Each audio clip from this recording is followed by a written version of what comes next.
नमस्कार साथियों, Suryanagari unique law classes के यूट्यूब चैनल पर मैं उर्मिला राठी आपका हार्दिक स्वागत और अभिनंदन करती हूँ। बात करें हम लोग इंडियन एविडेंस एक्ट की। जैसा कि लास्ट क्लास में अपने इंडियन एविडेंस एक्ट का कुछ चैप्टर्स देखे थे, आज उसी के हम लोग आगे बढ़ेंगे। ठीक है, तो लास्ट क्लास का लिंक आपको उसके साथ मिल जाएगा। हमने इंडियन एविडेंस एक्ट एक ओवरव्यू देखा था। आज हम लोग चलेंगे इंडियन एविडेंस एक्ट के चैप्टराइजेशन को लेके। ठीक है, तो स्टार्ट करते हैं। आप सब भी अपने अपने बैरेक्ट ओपन कर लीजिए, क्योंकि आपके पास अपने बैरेक्ट ओपन रहेंगे तो आप अच्छे से उसको कर पाएंगे।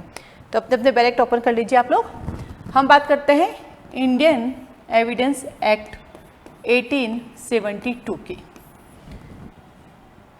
इंडियन एविडेंस एक्ट 1872 जो है वो उसका एक्ट नंबर, जैसे कि मैंने आपको लास्ट क्लास में बताया था कि उसका एक्ट नंबर 1 है। एक्ट नंबर उसका 1 है। जब एक्ट नंबर 1 की हम बात करते हैं तो हम उसमें आगे चलते हैं। आगे चल के हम देखते हैं कि उसके अंदर कितने पार्ट्स हैं। तो उसके अंदर हमारे पास 3 पार्ट्स हैं, जो कि लास्ट क्लास में अपन ने देखा था। पार्ट नंबर 1 कहता है relevancy of the fact. Second part हमारा कहता है ऑन प्रूफ, और थर्ड पार्ट हमारा कहता है protection and effect of evidence. ठीक है, ये बात करता है सेक्शन नंबर 1, 2 का 55। ये बात करता है 56 से लेकर 100 तक, और ये बात करता है 101 से लेकर 167 तक। तो इंडियन एविडेंस एक्ट ने क्या किया, अपने आप को 3 पार्ट में डिवाइड कर दिया। कितने पार्ट में डिवाइड कर दिया? 3। और उनको चैप्टर्स में डिवाइड कर दिया। कितने चैप्टर है उसके पास? 11। आइए आज हम लोग चलते हैं उसके चैप्टर्स की तरफ कि कौन कौन से चैप्टर्स में दे रखे हैं। तो सबसे पहले हम चलते हैं पहले के अंदर। तो इसमें आपके पास कितने चैप्टर्स है? 2 चैप्टर्स हैं। तो चलिए हम 2 चैप्टर की तरफ। चैप्टर नंबर 1 कहता है मैं तो प्रीलिमिनरी हूं। आप कोई भी कानून पढ़ेंगे तो सबसे पहले आपको उसका प्रीलिमिनरी पार्ट मिलेगा, जो उसका इंट्रोडक्शन देता है कि मैं कौन हूँ, मैं कहाँ से आया हूँ, मेरे पास क्या क्या चीज़ें हैं, मेरा नाम क्या है। डेफिनेशंस बताता है कि इसके अंदर किन किन चीज़ों का आपको कवर अप करना है ना, क्योंकि जब आप कॉलेज में थे तो आपको थोड़ी पता फैक्ट क्या है। आप तो इनफैक्ट वर्ड यूज़ करते थे, फैक्ट वर्ड आप यूज़ करते ही नहीं थे, राइट।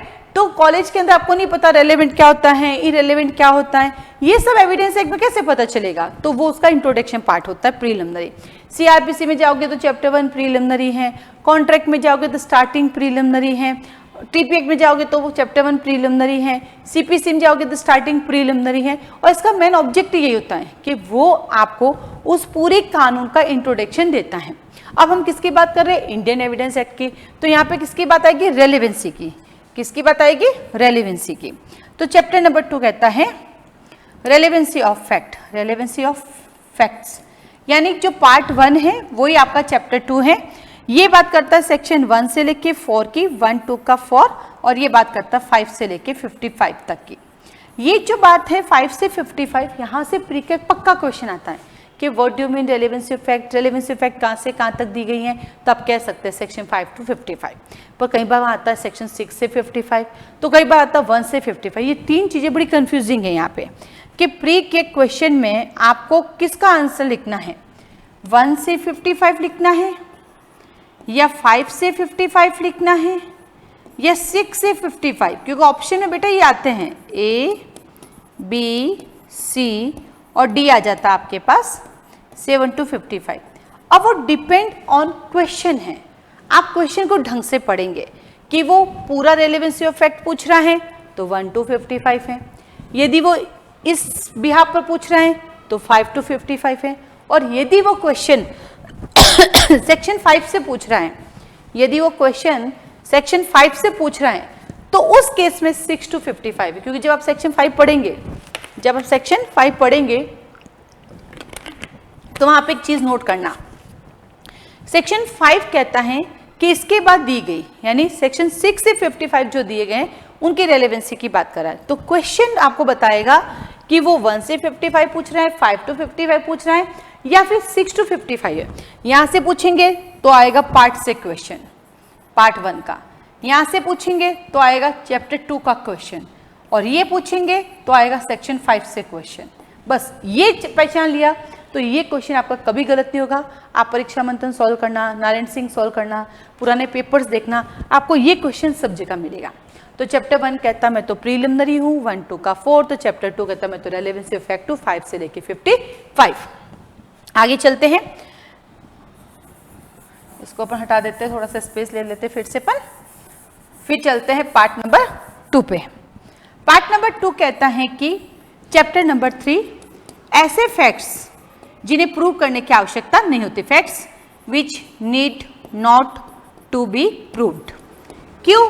सूरज पूर्व से उगता पश्चिम में जाता है, ईस्ट और वेस्ट, प्रूव करने की जरूरत है क्या? जो चीज यूनिवर्सल ट्रूथ है या जो चीज कोर्ट के सामने कोर्ट को दिखाई देती है उनको प्रूव करने की आवश्यकता नहीं होती है। ये आता है आपके पास 56 से 58। इसकी एक और क्वालिटी है, 56 को कोर्ट खुद ही कर लेता है, 57 में आप बता दो कोर्ट आपकी बात मान जाएगा, वो आपसे आर्ग्यू नहीं करेगा कोर्ट ऐसा क्यों क्या, वो नहीं करेगा। और 58 में एडमिटेड फैक्ट, आप खुद ही एडमिशन कर लेते हो। जब आप खुद एडमिशन करते हो तो कोर्ट को क्या दिक्कत है, बट हाँ वो कोर्ट का डिस्कशन पार है 58, ध्यान रखना, प्री का क्वेश्चन है, 58 कोर्ट का डिस्कशन पार है। कोर्ट चाहे तो उसको ही मान लेगा या आपसे कहेगा प्रूफ लेकर आओ आप, ठीक है।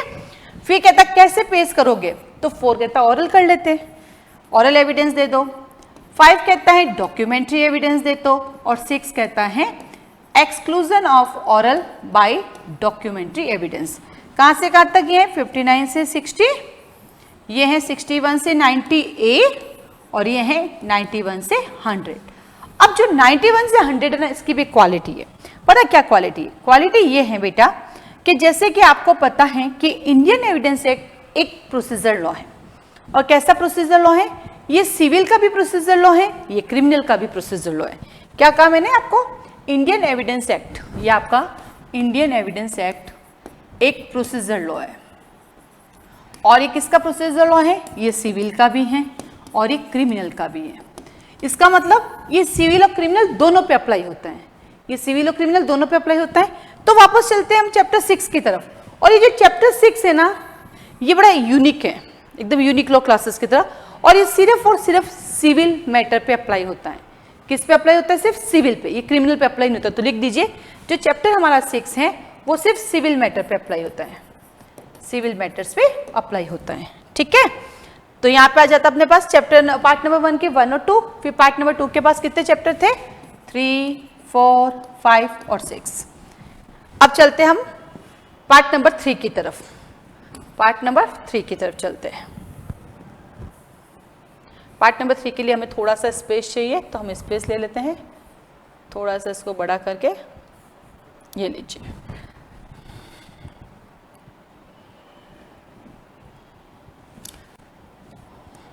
पार्ट नंबर 3 को हम यहां से लिखते हैं। इसके पास कितने चैप्टर्स हैं? 7, 8, 9, 10, 11। चैप्टर 7 कहता है बर्डन ऑफ प्रूफ किस पर है भाई? बर्डन ऑफ प्रूफ किस पर होता है? जो कोर्ट से कहता है मेरी बात पे भरोसा कर, बर्डन ऑफ प्रूफ उसी पर होता है। कहां से कहां तक? 101 से 114A। अब सवाल यहां से प्री का आता है इन 2 कंडीशन। क्या कहा? प्री का यहां से सवाल आता है 2 कंडीशन की बात करता है, और क्या बात करता है? हमारे पास 2 मैटर है, सिविल और क्रिमिनल, ठीक है बेटा। सिविल में बर्डन ऑफ प्रूफ किसके पास होता है? यही प्री का क्वेश्चन है, तो आप कहेंगे सिविल में बर्डन ऑफ प्रूफ होता है प्लेंटिफ पर, और क्रिमिनल में किसके पास होता है? प्रोसिक्यूशन पर। प्रोसिक्यूशन को हम क्या बोलते हैं? विक्टिम। विक्टिम की डेफिनेशन क्या है? CRPC 2WA में, कहां पे दी गई है? 2KWA में दी गई है ना। तो क्रिमिनल मैटर में प्रोसिक्यूशन पे होता है और सिविल मैटर में प्लेंटिफ पर होता है, बट एक्सेप्शन सभी जगह है। जब हम डिटेल इसकी स्टडी करेंगे तो हम आपको बताएंगे कि सिविल और क्रिमिनल में कभी कभी बर्डन ऑफ प्रूफ जो है शिफ्ट हो जाता है, और कभी तो ऐसा होता है शिफ्ट होने की जरूरत नहीं, स्टार्टिंग से ही उस पर होता है। इसका बेस्ट एग्जांपल है आपके सामने कि मान लीजिए राम पर मर्डर का केस चलता है, तो राम कहता है कि मैंने जानबूझ के नहीं मारा, मेरा मैटर तो IPC के चैप्टर नंबर 4 एक्सेप्शन में आता है। तो इस केस में बर्डन ऑफ प्रूफ किस पर होता है? राम पर। यानी इंडियन एविडेंस एक्ट सेक्शन 105 कहता है बर्डन ऑफ प्रूफ राम पे चला जाता है। तो यहाँ पे राम कौन है? अक्यूज्ड। तो कुछ ऐसे एक्सेप्शंस हैं जहां पे बर्डन ऑफ प्रूफ अक्यूज्ड पे होता है और इन सिविल मैटर डिफेंडेंट पे, बाकी जनरली क्या कहता है? प्लेंटिफ और प्रोसिक्यूशन पे। देन आता है हमारे पास चैप्टर नंबर 8 एस्टोपल। स्टॉप, जो एक बार कह दिया सो कह दिया, अब आप डिनाई नहीं कर सकते। इसकी भी वही क्वालिटी है जो कि चैप्टर 6 की है। चैप्टर 6 की क्या क्वालिटी थी? चैप्टर 6 की क्वालिटी थी कि चैप्टर 6 जो है सिर्फ सिविल मैटर पे अप्लाई होता है। तो लिखो चैप्टर 8 भी ओनली सिविल मैटर पे अप्लाई होता है। तो इसमें एविडेंस एक्ट दोनों पे अप्लाई होता है, सिविल और क्रिमिनल दोनों में, बट चैप्टर 6 और चैप्टर 8 ओनली सिविल पे अप्लाई होता है, क्रिमिनल में नहीं। नंबर 1। नंबर 2, पूरा का पूरा एविडेंस एक्ट एक प्रोसीजर लॉ है, बट जो चैप्टर नंबर 8 है वो सब्सटेंटिव लॉ है, वो उसका सब्सटेंटिव पार्ट है। तो चैप्टर 8 पे दो बातें लिखो, एक तो ये सिविल ओनली सिविल पे अप्लाई होता है, और सेकेंड लिखो ये सब्सटेंटिव पार्ट है। कैसा पार्ट है ये सब्सटेंटिव पार्ट है, ठीक है। फिर चैप्टर नंबर 9, एस्ट्रोपल को तोड़ना कभी नहीं टूटता है, लेकिन मैं ऐसे कहानी सुनाती हूँ कि एस्ट्रोपल को तोड़ने के लिए विटनेसेस को बुलाओ 118 से 134। जब विटनेसेस कोर्ट में आते हैं तो आरती नहीं उतारेंगे, उनकी एग्जामिनेशन करेंगे। तो विटनेसेस की एग्जामिनेशन करेंगे 135 से 166, और लास्ट में पता चला अरे हमने तो इम्प्रॉपर एविडेंस ले लिया, इम्प्रॉपर जो हमने रिजेक्शन कर लिया, एडमिशन कर लिया, तो क्या होगा? तो आता है improper admission and rejection of evidence. क्या हो जाएगा? तो बोला हम देखेंगे। इसका नेचर भी वैसा ही है जैसा कि सीआरपीसी चैप्टर नंबर 35, वो इरेगुलर प्रोसीडिंग की बात करता है सीआरपीसी चैप्टर 35, और ये इम्प्रॉपर एडमिशन और रिजेक्शन की बात करता है, राइट। इसके साथ हम बात करते हैं आपके पास, तो चैप्टर नंबर 9 विटनेसेस आ गए, एग्जामिनेशन हो गए। यस, मुझे याद है एस्ट्रोपल और कहाँ पढ़ते हैं बेटा अपन लोग? एस्ट्रोपल को और हम कहाँ पे पढ़ते हैं? तो अब लिख करके लिखियो, टीपी एक्ट सेक्शन नंबर 43 में पढ़ते हैं। याद आया? टीपी 43। तो ये छोटा सा चैप्टराइजेशन है। तो एविडेंस एक्ट पढ़ने के लिए पहले उसके बारे में पता होना चाहिए कि एविडेंस क्या होता है, प्रूफ क्या होता है। तो प्रूफ जो आपके पास एक तरह का मटेरियल है, और उसको लेकर जो कोर्ट में आता है विटनेस, और विटनेस जो प्रूव कहता है उसके बारे में उसको एविडेंस, यानी मेरे पास प्रूफ है और उसको लेकर आता है विटनेस, और विटनेस जो कहता है वो एविडेंस। तो प्रूफ और एविडेंस का क्या हुआ? प्रूफ एक मटेरियल है और एविडेंस किसी पर्सन के द्वारा दिया जाता है उस मटेरियल के बारे में कि इसका एग्जिस्टेंस था या नहीं था। क्योंकि यहाँ पे हम कुछ चीज़ें पढ़ेंगे, यहाँ पढ़ेंगे रेलेवेंट क्या है, इररेलेवेंट क्या है, इनकन्सिस्टेंसी ऑफ क्या है ना, क्या बोलते हैं आपके पास फैक्ट इन इशू क्या है। तो ये सारी चीज़ें हम धीरे धीरे साथ साथ पढ़ते जाएंगे। तो सबसे पहले आपका काम है कि इनके पार्ट्स पता होने चाहिए, पार्ट के बाद इनके चैप्टर्स पता होने चाहिए, और चैप्टर के बाद इनके सेक्शंस पता होने चाहिए। फिर नेक्स्ट क्लास में आपको बताऊंगी कि फैक्ट्स क्या हैं, रेलेवेंट फैक्ट क्या है, फैक्ट इन इशू क्या है। इनके साथ ही साथ हम जब बात करते हैं तो हम हमेशा एक चीज़ बताते हैं कि क्लासिफिकेशन ऑफ लॉ क्या होता है। एक तरफ तो हमने पढ़ा कि टाइप ऑफ लॉ जो बताता है, प्रोसीजर लॉ होता है, सब्सटेंटिव लॉ होता है। प्रोसीजर लॉ जो प्रोसीड करता है, सब्सटेंटिव लॉ जो है डेफिनेशंस देता है। तो ये क्लासिफिकेशन ऑफ लॉ क्या होता है, तो नेक्स्ट वीडियो में मैं आपको बताऊंगी क्लासिफिकेशन ऑफ लॉ क्या है, और उसी के साथ ही हम सेक्शन 1 से स्टार्ट करेंगे। तो आप लोग का रिवीजन करके आइएगा, सेक्शन 1 से 4 का रीडिंग करके आइएगा, ताकि आपको जल्दी जल्दी समझ में आ जाएगा। ठीक है, आज के लिए धन्यवाद।